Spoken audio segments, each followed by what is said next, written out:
day. Special thanks to our live studio audience. We have members of the American Heart Association and top ladies of distinction with us. And we'll talk to them in just a little bit.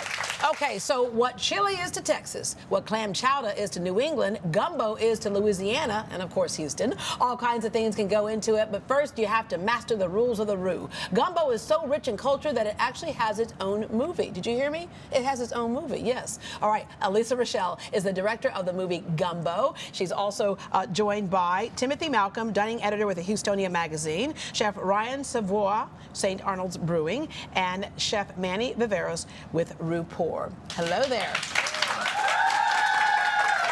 Okay, so I'm just going to ask you, because I can think of all kinds of things a movie can be made of. Right. But you decided, okay, let's make a movie about gumbo.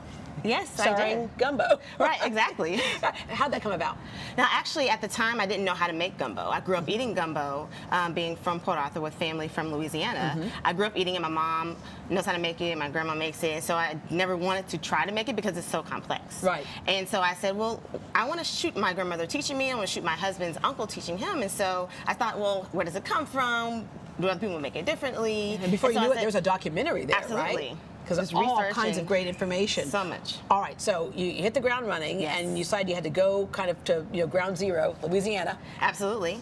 I went to New York area, New Orleans, also South Carolina, and of course Houston and Port Arthur. Okay, as a food editor, there are certain foods that just when you say the word, like watch, what is going to happen right now, watch, gumbo. Yeah, see, yeah, okay.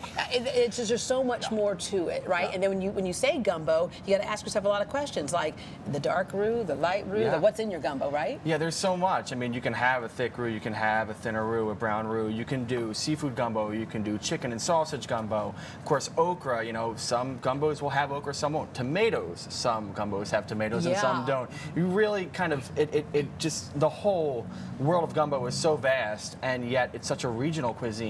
And it dates back maybe 200 years or so. Absolutely. And it's this really great, comfort food of the Gulf, and yet it can really span a whole different kind of, ingredients and flavors. And I love when you talk about the regional thing. As much as it is called gumbo overall, if you were inland, you didn't have the seafood in there because you couldn't get it there, right? But of course, when you're on the coast, then you have the seafood there. Okay, so I'm going to ask you, Manny, to gumbo or to okra or to not okra?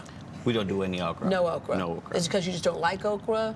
No, because our gumbo it's a little different. Like he was saying, it's really open to different ingredients. Yeah. In our gumbo, we don't put okra, but we put. What do you have against okra, Manny? I love okra. I do love okra.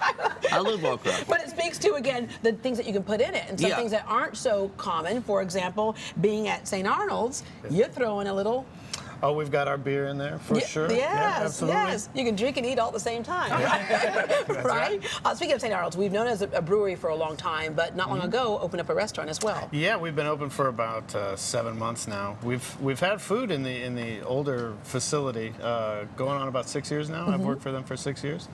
But our newer facility just opened about 6-7 months ago, and it's been going great. Yeah, and as we say with the gumbo, you do what's kind of regional and local and around you.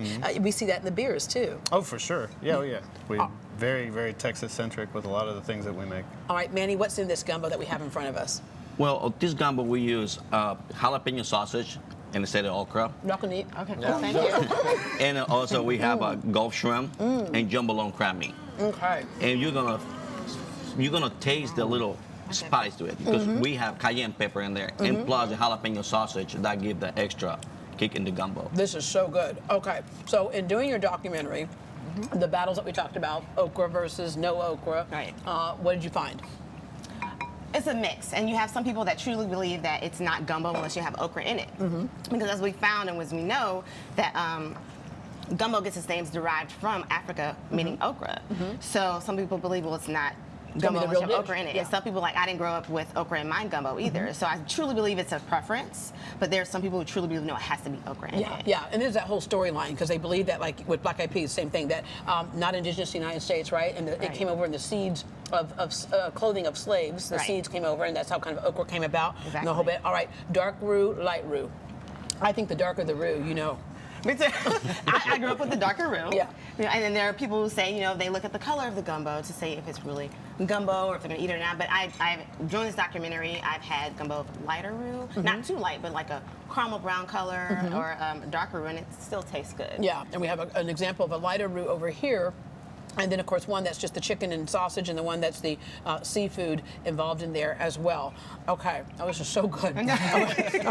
All right, you also interviewed several chefs and people who kind of have some roots as well. You met one woman who is pretty amazing, and she's what's the name? Dookie Chase Restaurant. Mrs. Leah Chase in New Orleans. She's definitely a person that everyone says you have to interview. She's just turned 96 years old and been the staple, like a Creole legend in New Orleans. She almost invented gumbo. Absolutely, a very good gumbo. And hers is actually a cobble brown. She always says that the roux has to be the color of her skin, which is a cobble brown skin, no darker. She also interviewed Marcus Davis here of the Breakfast Club and Culture, and also Serene Mbe from West Africa, Senegalese chef in New Orleans. Yeah, so you combine those those African roots of what how things change when they cross the ocean, and again dealing with things that are local. Okay, so the Creole Cajun type of food. Okay, when we come back, we're going to stew over this a bit more. Okra, no okra, we talked about all that stuff, but the best of the best will win this right here in the Okra Gumbo Smackdown.